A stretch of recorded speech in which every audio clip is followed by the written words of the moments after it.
আল্লাহর কাছে মার্জনা কামনা করছেন, এইভাবে লা হাওলা ওয়ালা কুওয়াতা ইল্লা বিল্লাহ বলছেন। বিভিন্ন রকমের দোয়া আর ইস্তিগফার আর তাসবিহ তাহলিল এগুলি আপনি করতে থাকবেন। এগুলি হচ্ছে সুন্নতি জিকির আজকার। আমাদের দেশে সুন্নতি জিকির আজকার নেই, এই স্থান দখল করে নিয়েছে বিদাতি জিকিরে। বিদাতি জিকির, পীরদের তরিকাতের যতগুলি জিকির সব বিদাতি জিকির। ইল্লাল্লাহ ইল্লাল্লাহ আর লা ইলাহা ইল্লাল্লাহ যদি বলে তাহলে স্পেশাল বিশেষ তরিকাতে আর আপনার বিশেষ অনুষ্ঠান করে আর চোখ বন্ধ করে আর ছয় লতিফাতে এই সেই এই করে তার আমল কি নষ্ট করে দিল। যদিও লা ইলাহা ইল্লাল্লাহ পড়ে, সুন্নতি জিকির করে, বিদাতের কারণে সে আমলকে নষ্ট করে দিচ্ছে। আর বাকি যারা ইল্লাল্লাহর জিকির করে, আল্লাহু আল্লাহু করতে থাকে, হুহা করতে থাকে, তাদের কথা কি বলবেন? তাদের কথা আল্লাহ পাকের রাসূল বলেছেন কুল্লু দালালাতিন ফিন্নার। বিদাতের পরিণাম হচ্ছে গুমরাহি, আর গুমরাহির পরিণাম হচ্ছে জাহান্নাম। তো 10 নম্বরে হচ্ছে হাউজ। আখিরাতের একটি স্তর হচ্ছে হাউজ। হাউজে কাউসার রয়েছে, ইন্না আতাইনাকাল কাউসার। আল্লাহ পাক রব্বুল আলামিন কাউসারের নহর দেবেন, আর সেখানে নবী করিম সাল্লাল্লাহু আলাইহি ওয়াসাল্লাম তার উম্মতের লোকদেরকে পানি দেবেন। একবার যেই ব্যক্তি পানি পান করবে আর পিপাসিত হবে না। 11 নম্বরে রয়েছে মুমিনদের আল্লাহ পরীক্ষা করবেন যে সত্যি মুমিন না লোক দেখানো নামাজ পড়েছে। অনেকে লোক দেখানো নামাজ পড়েছে, লোকের ভয়ে নামাজ পড়েছে, মাঝে মাঝে নামাজ পড়েছে, তারাও দাবি করবে যে আমরা তো মুসলমান, নামাজ পড়েছি। মাঝে মাঝে নামাজ পড়ে দাগ ফেলে দিয়েছে, কিন্তু মাঝে মাঝে পড়েনি, এইরকম। তো তাদেরকে আল্লাহ পরীক্ষা করবেন, এই মুসলিমদের পরীক্ষা হবে। আল্লাহ পাক এই পরীক্ষার কথা সূরা কালাম আয়াত নম্বর 42 ইরশাদ করেছেন, ইয়াউমা ইউকশাফু আন সাকিন। আল্লাহ পাক রব্বুল আলামিন নিজের পা উন্মুক্ত করে দেবেন, খুলে দেবেন। এই আয়াত দ্বারা বোঝা গেল যে আল্লাহ পাক রব্বুল আলামিনের মোবারক কদম রয়েছে, পা রয়েছে। ওয়ায়ুদাউনা ইলা সুজুদ, এবং সিজদার জন্য আহ্বান করবেন আল্লাহ পাক রব্বুল আলামিন, ডাকা হবে। মুমিনদেরকে বলা হবে সিজদা করো, মুমিনরা সিজদা করতে পারবে। কিন্তু মুনাফিক যারা লোক দেখানো নামাজ পড়েছে, কখনো কখনো নামাজ পড়েছে কারো ভয়ে, কারো আশাতে, কারো কাছে কিছু আশা রাখে, এই জন্য। কারণ অনেকে বেতন বাড়ানোর জন্য নামাজ পড়ে, মোদির ভালো কবিল ভালো, নামাজ পড়লে বেতন বাড়ে, বেতন বাড়ার জন্য নামাজ পড়েছে। অনেকে শ্বশুর বাড়ি গিয়ে শুধু নামাজ পড়ে, হ্যাঁ।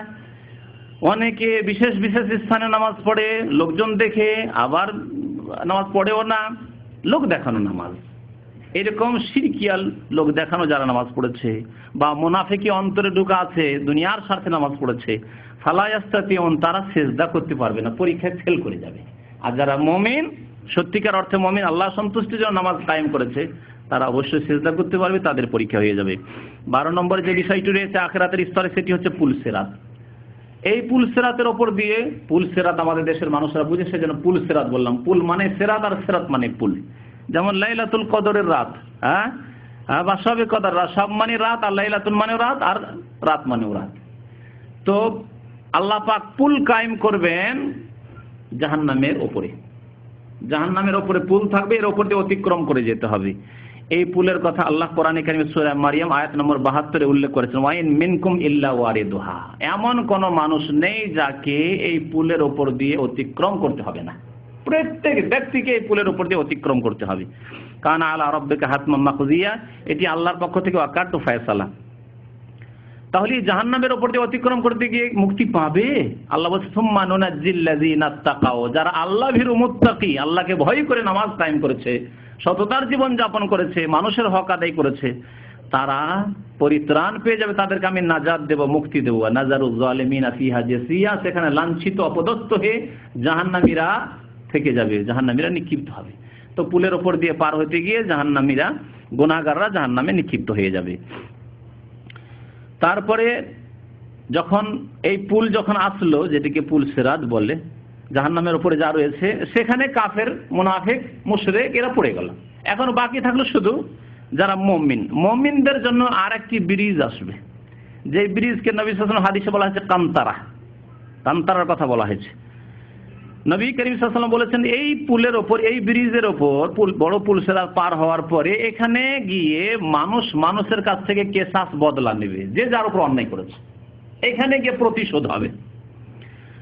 বুখারী শরীফের হাদিস, ইয়াখলুসুল মুমিনুনা মিনান নারি, মুমিনরা জাহান্নাম থেকে মুক্তি পেয়ে যায়, জাহান্নাম থেকে পার হয়ে চলে এসেছে। ফায়ুহবাসুনা আলা কান্তারাতিন বাইনাল জান্নাতি ওয়ান নার, এখন জান্নাত এবং সামনে জান্নাত আর পিছনে এই যে জাহান্নাম অতিক্রম করে চলে এসছে জাহান্নামের উপর দিয়ে, এখানে তাদেরকে বাধা দিয়ে দেওয়া হবে, থামো, তোমাদের আরো কিছু বাকি আছে, আরো কিছু বাকি আছে। ফায়ুক্তাসু লিবাযিহিম মিন বায, এখানে কি কিসাস হবে, কিসাস।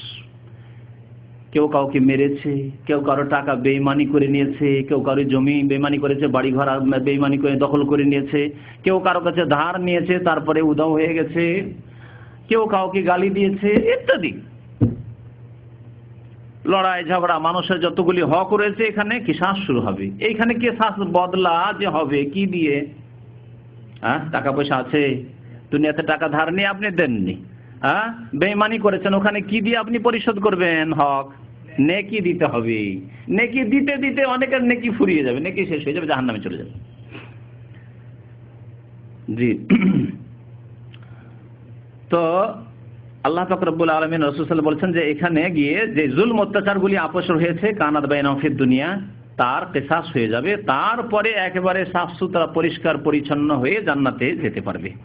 14 নম্বরে যে স্তরটি রয়েছে আখিরাতের, তা হচ্ছে জান্নাত। এই জান্নাত শুধু দারুল মুমিনিন, দারুল মুত্তাকিন, আল্লাহ ভীরুদের জন্য। আল্লাহ পাক বহু জায়গায় কোরআন কারীমে বলেছেন যে এই জান্নাত কার জন্য?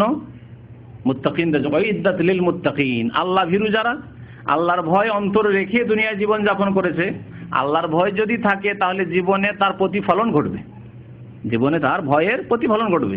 শুধু দাবি করলে হয় না, আমার মনে আল্লাহর ভয় আছে অথচ 5 ওয়াক্ত নামাজই ঠিক হয়নি, আমার মনে আল্লাহর ভয় আছে কিন্তু গুনাহ করতেই আছেন, হিসাব নেই যে কত গুনাহ করছেন। আপনার বাড়িতে গুনাহ হচ্ছে, আপনার ব্যক্তি জীবনে কত রকমের গুনাহ হচ্ছে, তো এর মানে আল্লাহর ভয় না। আল্লাহর ভয় মানে যথাসাধ্য আপনি গুনাহ থেকে বেঁচে থাকবেন, আর যদি গুনাহ হয়ে যায় সাথে সাথেই তওবা করবেন, অর্থাৎ এমন ভাবে ফিরে আসবেন যে আর এই গুনাহ জীবনে করব না। এর নাম হচ্ছে আল্লাহর ভয় থাকা। তো আল্লাহ পাক রব্বুল আলামিন তাদের জন্য জান্নাত রেখেছে। ইন্নাল্লাযীনা আমানু ওয়া আমিলুস সালিহাত, নিশ্চয় যারা ঈমানদার এবং সৎকর্মশীল, উলাইকা হুম খায়রুল বারিয়া, আল্লাহ বলেন এরা হচ্ছে সৃষ্টির সেরা। যত সৃষ্টি রয়েছে তার সেরা হচ্ছে ঈমানদার এবং সৎকর্মশীল যারা মুমিন। জাযাউহুম ইনদা রাব্বিহিম, তাদের জন্য প্রভুর নিকট, আল্লাহর নিকট বদলা রয়েছে জান্নাতু আদনিন তাজরি মিন তাহতিহাল আনহার, এমন জান্নাত যার নিম্ন দেশে ঝর্ণা প্রবাহিত রয়েছে, এবং সেই জান্নাতু আদন চিরকালের জান্নাত রয়েছে। খালিদিনা ফিহা আবাদা, সেখানে চিরকাল অবস্থান করবে। রাদিয়াল্লাহু আনহুম, আল্লাহ তাদের উপর রাজি হয়ে যাবেন। ওয়া রাদু আনহু, আর তারাও আল্লাহর উপর সন্তুষ্ট রাজি হয়ে যাবে। যালিকা লিমান খাশিয়া রাব্বাহ, আর এই জান্নাত ওই সব লোকের জন্য যারা রবকে ভয় করেছে, যারা আল্লাহকে ভয় করে জীবন যাপন করেছে দুনিয়ায়, তাদের জন্য। সূরাতুল বাইয়িনা আয়াত নম্বর 7 এবং 8। 15 নম্বরে জাহান্নামের কথা, এই দিয়ে শেষ। এগুলি হচ্ছে আখিরাতে বিভিন্ন স্তর এবং বিভিন্ন অবস্থা। জাহান্নাম কার জন্য? কাফেরদের জন্য জাহান্নাম, জাহান্নাম মুনাফিকদের জন্য, জাহান্নাম মুশরিকদের জন্য, জাহান্নাম হচ্ছে নাফরমান গুনাহগার পাপিষ্ঠ মুসলিমদের জন্য।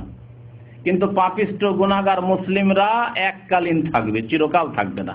নির্দিষ্ট সময়, সে শত শত বছর হতে পারে, হাজার হাজার বছর হতে পারে, কয়েক বছর হতে পারে, তাদের গুনাহ যেমন তেমন তাদের জাহান্নামে অবস্থান হবে, আর তারপরে সেখান থেকে বেরিয়ে আসবে। কিন্তু কাফের, মুশরিক এবং মুনাফিক, যারা আকীদার বিশ্বাসের মুনাফিক, এই 3 শ্রেণীর মানুষ কোনোদিনই জাহান্নাম থেকে বেরিয়ে আসতে পারবে না। আল্লাহ পাক রব্বুল আলামিন ইরশাদ করেছেন সূরা মায়েদার আয়াত নম্বর 37-এ, ইউরিদুনা আন ইয়াখরুজু মিনান নার, তারা চাইবে, যারা জাহান্নামে চলে গেছে তারা চাইবে যে জাহান্নাম থেকে বেরিয়ে যাক। তাদের আকাঙ্ক্ষা হবে, তাদের মনের কামনা বাসনা হবে যে জাহান্নাম থেকে আমাদেরকে বের করা হোক। ওমা হুম বিখারিজিনা মিনহা, কিন্তু জাহান্নাম থেকে তারা কখনো বের হবে না, জাহান্নাম থেকে তাদেরকে বের করা হবে না। ওয়ালাহুম আযাবুম মুকিম, তাদের জন্য চিরকালের আযাব রয়েছে। আল্লাহ পাক রব্বুল আলামিন মুনাফিকদের সম্পর্কে বলেছেন, ইন্নাল মুনাফিকিনা ফিদ দারকিল আসফালি মিনান নার ওয়া লান তাজিদা লাহুম নাসীরা, নিশ্চয় মুনাফিকরা জাহান্নামের সর্বনিম্ন স্তরে অবস্থান করবে। যারা মুনাফিক, অন্তরে বিশ্বাস নেই আল্লাহর উপর পরকালে, কিন্তু বাহ্যিক শুধু প্রকাশ করেছে যে মুসলিম সমাজে জন্ম নিয়েছি আর মুসলিম দেশে বসবাস করি, যদি ইসলামের বিরুদ্ধে বলি তাহলে দেশের লোকেরা খেপে যাবে আমার বিরুদ্ধে, দেশে বসবাস করা মুশকিল হয়ে যাবে। কিন্তু আজকাল তো মুসলিম দেশ, আমাদের দেশগুলির মতো দেশ, এইসব দেশ এমন দেশ যে এইরকম লোকদের জন্য আরো ভালো ব্যবস্থা করা হচ্ছে। দেশে যদি অসুবিধা হয় থাকার, তখন তাকে অন্য দেশে পাঠিয়ে দিবে সুইডেনে, পাঠিয়ে দিবে কলকাতায়, থাকার জন্য তো আরামে থাকো। আচ্ছা না, এরকম